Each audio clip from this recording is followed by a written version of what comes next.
Welcome to Luca and Miguel. Enjoy the video.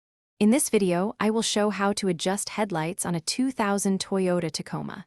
Start by parking the truck 25 feet from a flat wall on level ground and level the suspension. Measure and mark the headlight center lines on the wall with masking tape, then note the current beam height. Make sure you have a helper available to toggle headlights while you make small adjustments. Begin with the low beams on and the steering wheel centered so the beam pattern is stable and predictable.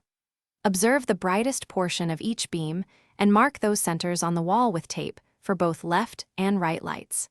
Measure the difference between each beam center and your previously marked headlight centers to determine how much vertical or horizontal adjustment is needed.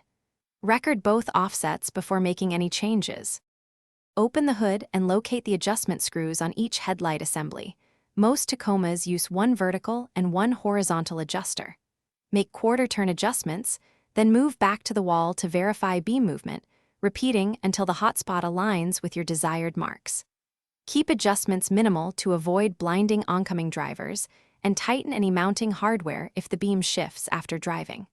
Test on the road at night for final Thanks for watching and please subscribe. It's the best investment you'll ever make.